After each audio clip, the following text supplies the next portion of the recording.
All right, when we're clearing fractions, we just again need to make sure we understand. The goal is to cancel every denominator. Um, so we know with this one, the denominators are 3 and 2. If we want to clear fractions,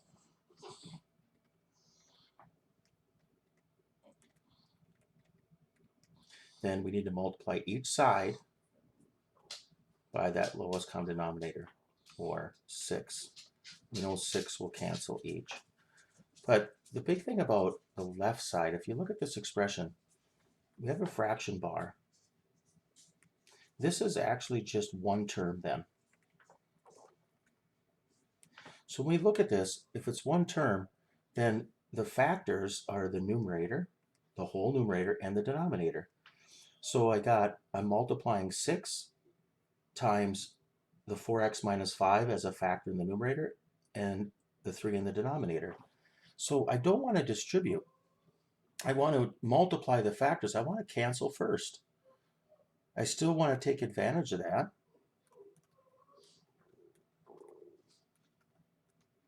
that the 3 in the denominator will cancel with the 6 in the numerator that I'm multiplying by, and it's going to leave a factor of 2 in the numerator. So this is actually 2, and then times 4x minus 5. So cancel first, then go ahead and distribute. 2 times 4x is 8x, and then 2 times negative 5 is negative 10. Okay, so every time we are multiplying, so this 6 is going to get multiplied by the 1/2 x. I'm not going to rewrite it. I'm just going to keep track of what gets canceled. The 2 in the denominator is going to cancel with that 6, but it's going to leave a factor of 3 in the numerator. So this term, then, when I multiply by 6, because of the canceling, will just be 3 times x, which is 3x. And the second term, the 7, I just need to multiply by 6, and I get plus 42. All right, so once we cleared the fractions, we can start isolating the variable term. So maybe this case I'll zero out the x terms on the right, and on the left I'll be left with 5x.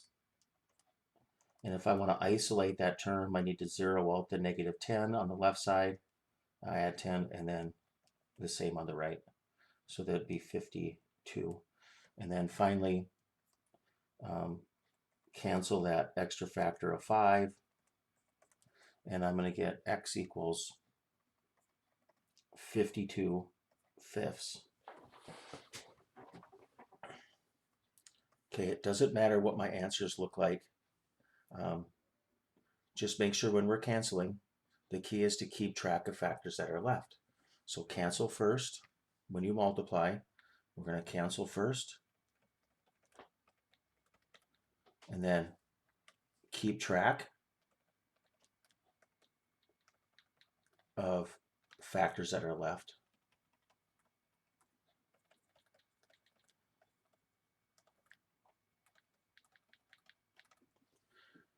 Okay, so let's say we're looking at the U-triads on page 66.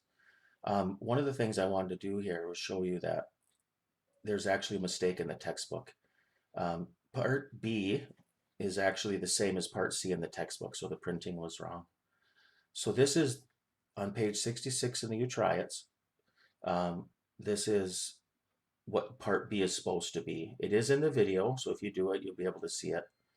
But I thought we could just go through this one anyway, as long as we could just do another extra problem here. But first of all, there is a mistake in the textbook, so you want to change it, but the video is still okay. So these are problems you can practice on with the videos. It'll show you, but it's good to try them and then see if you did them correctly. So let's do part B. Again, here we have fractions, so we're going to clear fractions. I don't know why it's doing that. All right, so that was a little glitchy, so I thought I'd just type it in there. But I kind of wanted to talk about this too. I want to rewrite this. And again, I want to pay attention to composition and what I know I want to do with this. So when I rewrite this, I know on the left side I got two terms. So I'm going to leave some space to work with these two. All right, so as I was saying before, there's a mistake in the textbook. And actually this is not supposed to be there. It's supposed to be x over 3 plus 2 equals x over 2 plus 8. And it is in the video. So I figured we could do this one. If we clear fractions, we know we need to multiply everything by 6. 6 will cancel a 3, and it'll also cancel a 2. But when I do this, I'm distributing to two terms. And again, I just need to make sure that I keep track of the factors that are left after I cancel with the fractions. So 6 times x over 3, the 3 in the denominator is going to cancel with the 6.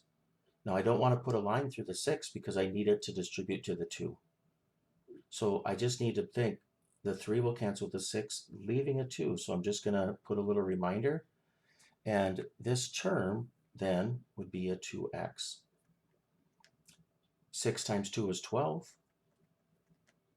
equals, now the 6 is going to be distributed to the x plus 2. Again, when I do that, the 2 in the denominator is going to cancel with the 6, and it's going to leave a factor of 3. So this term would be just 3x. And then I still need to multiply the 6 times 8, which is 48.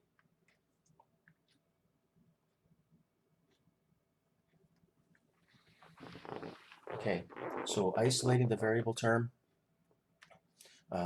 maybe we can subtract, or subtract 2x from both sides, or zero out the x's on this side. That would leave an x on the right.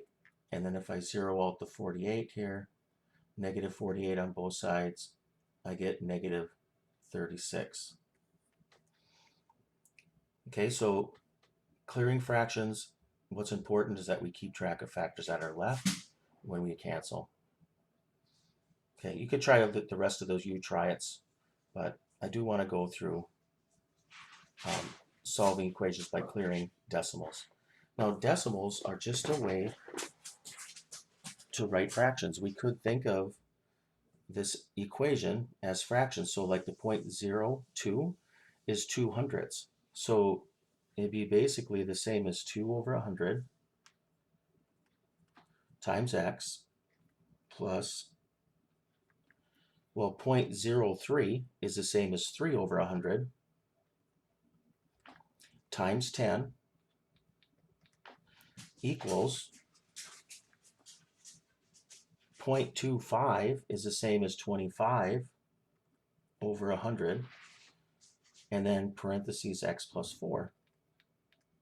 And you notice every one of these fractions have a common denominator of 100. It's 100 will cancel everything. So if we think about clearing fractions instead, we would multiply everything by 100. And what happens when you do on both sides? So here, the 100s would cancel and would leave just 2x. When I distribute to the second term, the 100s just cancel, right? I'm not going to do any multiply. I'm going to cancel first. The 100s would cancel, leaving 3 times 10, which is 30. And then that equals, well, here I have 25 over 100, and then I have a factor of x plus 4. So I'm multiplying by 100, and this is just one term. So my factors, I can just cancel the hundreds, and I'm left with 25, and then times that x plus 4. So if we think of the decimals as fractions, we could just clear fractions. So what would that look like over here? And you notice what happens when you multiply by 100, you're basically left with just 2. When you multiply both sides here by 100, when you multiply, the decimal place just moves to the right 2 places. And in a sense, what happens is it changes this term to just 2x, right? When you multiply to the next term, multiplying 100 times 0.3 just moves the decimal to the left twice. It ends up being a 3 times 10, which is 30. And then that equals, well, if you multiply the right side by 100, again, the same idea. This is factors, so I just need to multiply 100 times 0.25. Moving the decimal place over twice would be 25, and then I got times x plus 4. So multiplying by 100, clearing fractions if it was 100ths, but when you multiply by 100, it moves the decimal place 2 places back. So if you only had decimals of 1 place, you just multiply by 10. But since I need 2 places to get rid of these decimals, I need to multiply by 100. So we'll just continue. So I want to distribute the right side. This would be 25x plus 25 times 4 is 100. And then we'll isolate the variable term. So that means I'm going to have a 23x on the right. So if I zero out this term on the right, this 100, I'm going to end up with negative 70. And then finally, canceling that factor of 23,